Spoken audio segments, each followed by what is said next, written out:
Hey,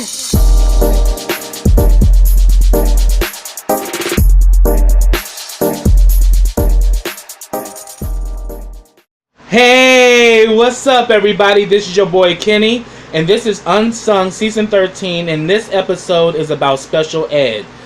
I definitely remember special ed, growing up. Definitely, I would say that he was a child prodigy, who took the hip-hop world by storm.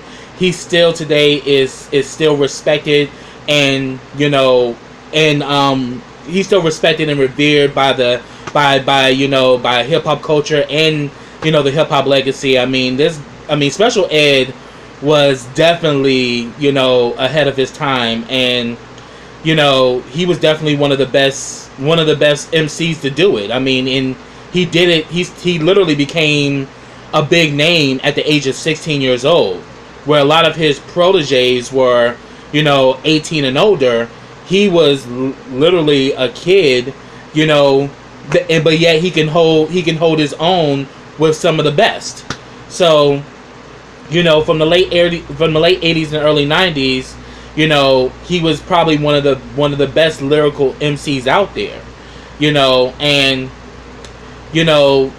Unfortunately, he had the situation that a lot of artists have, with being ripped off by their label and not getting their fair share.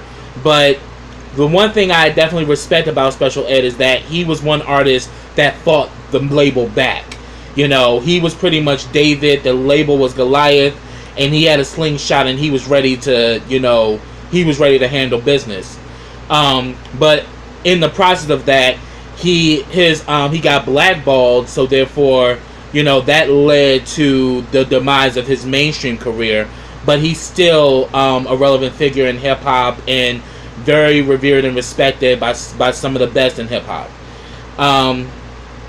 Well, his full name is Edward Archer. He's from Brooklyn. He's of Jamaican descent. His parents were Jamaican immigrants, which definitely why I think his music was so influential, because he brought a different element to hip hop. He brought that Jamaican Caribbean flow to hip hop that wasn't there before, and he held his own. And he's from Flatbush, and Flatbush is very multicultural, especially it has a very big Caribbean culture. So yeah, like they were even saying in this episode that you can go to to Flatbush and get some of the best Caribbean food ever. They also talk about how he had very strong parents. That not only was he around the melting pot of music, but also around the melting pot for crime, because it was a very rough neighborhood. But his parents were very strong and were very strict, and they pretty much did their best to keep him out of the way.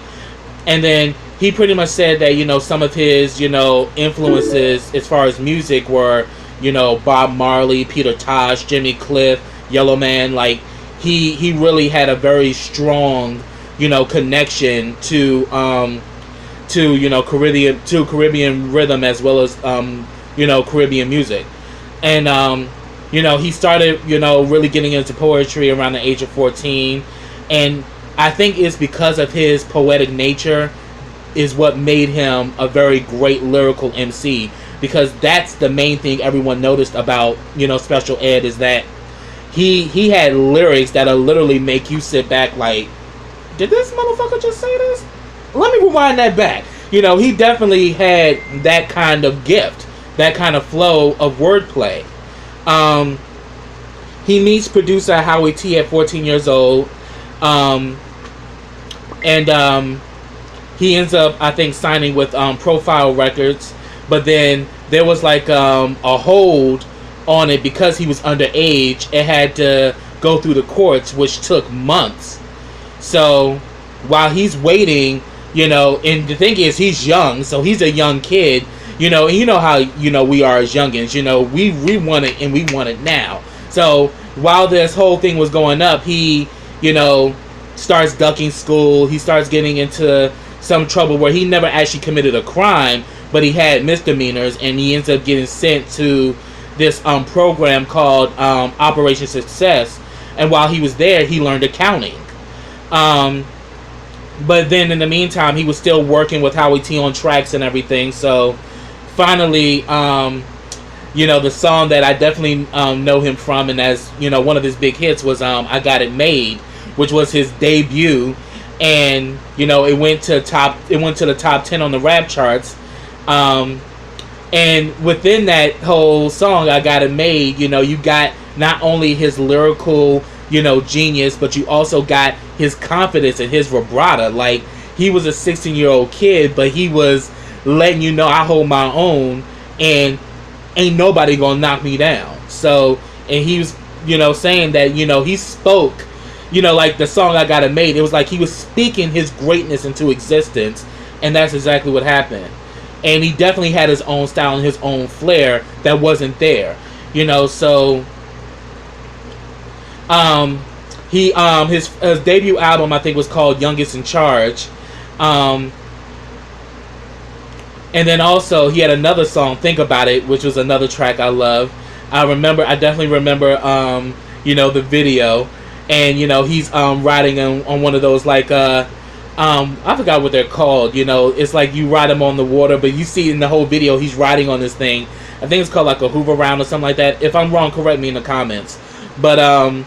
But yeah, I remember that video, and I thought the video was so unique because he was riding in the thing the entire time, and he looked so cool doing it. And I remember as a kid, like, wow, I love this, and because even as a little boy, I was really into, I'm deeply into music, and so even hip hop, I definitely used to love watching videos and stuff, and I definitely remember that video of him riding that thing.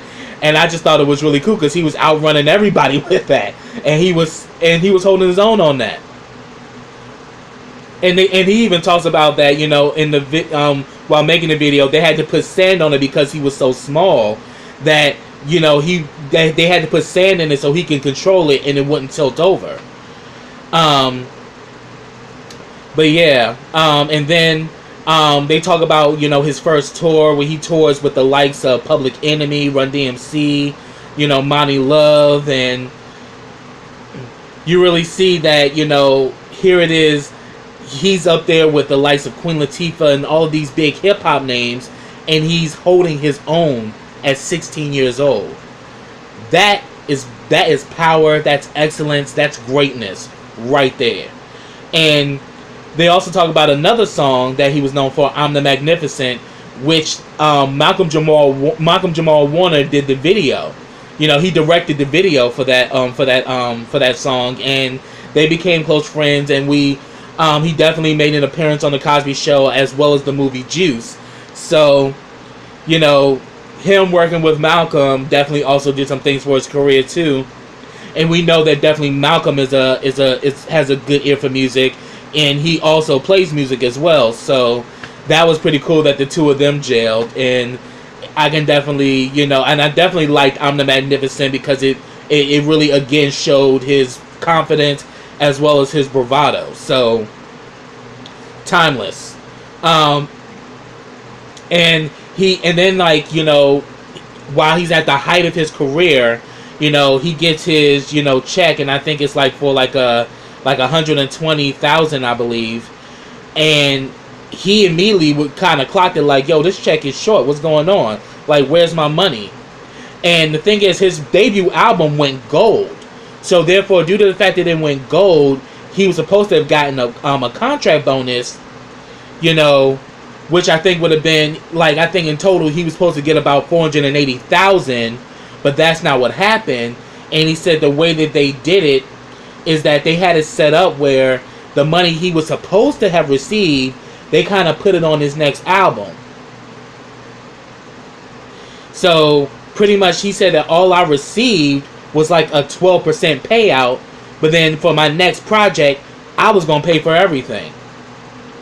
But the thing about it, he was very smart. He was very good with his money, having that upbringing, he comes from a very, from a working class upbringing, where it's all about you work, you save, and you manage your money. So he definitely had those great values that were bestowed upon him by his parents, and also through his culture. So he, made good on it, but yet he then decided to sue his label, and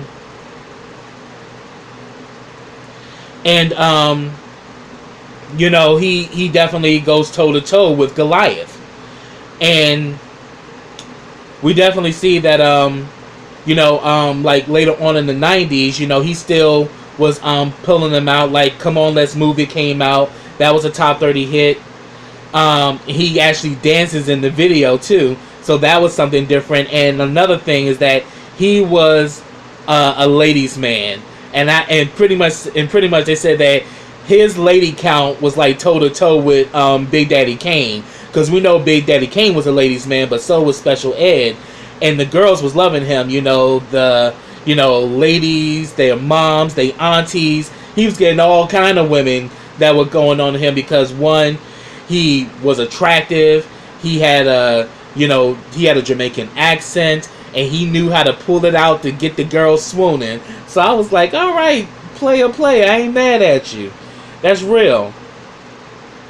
And then he also had another song, The Mission, which was like, which actually kind of had like a Kung Flu fare to it as far as the video. That went, that was like top 5 of the charts. And then it was around this time that he sued his label, and due to the fact that he had accounting, he had some knowledge about money, and he actually got an accountant that pretty much went through the books, and they found some discrepancies. And he said that because of that, the label stalled his release, and he kind of got blackballed, and he was, but then again, he's like, when they did that, he said he decided to go into a different direction. He went to production, and he produced music for Tupac. He produced for Biggie. He produced for Junior Mafia, and in '92 he had collaborated with Spike Lee on the Crooklyn soundtrack with this group Crooklyn Dodgers.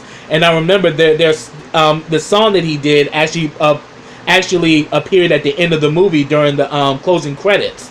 So I definitely remember that song, and I remember they were showing Soul Train, and but Crooklyn Dodgers song was playing. So I definitely remember that. In '95 he finally came to a settlement with the label. Instead of him doing a 4-album deal, it went down to 2, and then he did the album Revelations, which was more of a darker version of him, because after all he'd been through, because his first album was this jovial young kid who had a whole bunch of stamina and a whole bunch of flair. But this album was more of, it was a lot of darkness there because of what he was dealing with his label. But then again, it went number 12 on the rap chart, so the album did do pretty well. But then it was like that was the end of the road for him. Afterwards, he had went to another label. What was the name of this? Yeah, afterwards he went to another label and everything. He ended up having a daughter, and she's really pretty too. He had he had a daughter. Him and his daughter have a very close bond. He had gotten married, and he has 2 sons. And he definitely attributes one of his greatest successes is that he's a great father, and that he stuck to his morals and didn't compromise who he was. And that's real. And he also used that accounting that he learned to flip houses, and then he also became a booking agent for other artists. And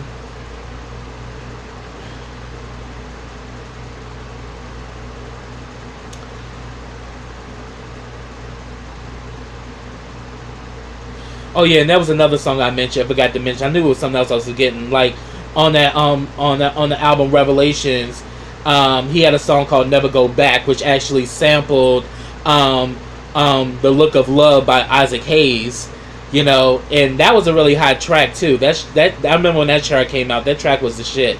I definitely remember seeing it on Rap City, so I definitely remember that track. But he said that pretty much after that, it was kind of like the end of the road. You know, the music had changed. Gangster rap was on the scene, and that wasn't who he was, and he wasn't gonna compromise himself just to stay in the industry. He was gonna be himself, but he's still revered and respected by many in the industry. You know, Jay-Z and Rick Ross have sampled his music. In 2012, he ends up joining this, you know, the Alumni, which was like, you know, a group of old school rappers who are still making waves and are still selling out shows all over the country. And a part of this group was, you know, Monty Love and Danny Dane, Chubb Rock, Kwame, you know, and Kwame had an episode of Unsung as well. So yeah, they covered Kwame as well. But yeah, it just goes to show you that, you know, this guy, Special Ed, was definitely ahead of his time. He's timeless. You know, his music will never die. Like, honestly, like, he definitely is, you know, was pretty much the inspiration, you know, for artists like, you know, Criss Cross and many other young artists that came into hip-hop and came in and changed the game. Corrupt, another one. You know, artists who came in, you know, as teenagers and was able to handle themselves, you know, amongst their grown counterparts. So definitely shout out to him, and definitely, you know, as I said, he's a legend. But then he says, what keeps me going is that is duty in motion. That I always have a purpose, and because I always have a purpose, that keeps me going, that keeps me striving, and that keeps me looking young. So I thought that was cool. But that's what I have, y'all. If I missed anything, put it down in the comments. I'd love to hear from you. But subscribe to my channel. Click that bell so you get notifications every time I drop a video. Also, follow me on all of my social platforms. I have them all listed in the description box. Also, like this video, comment on this video, and share this video. And I'll be back with the next episode of Unsung. So until next time, everybody, take care.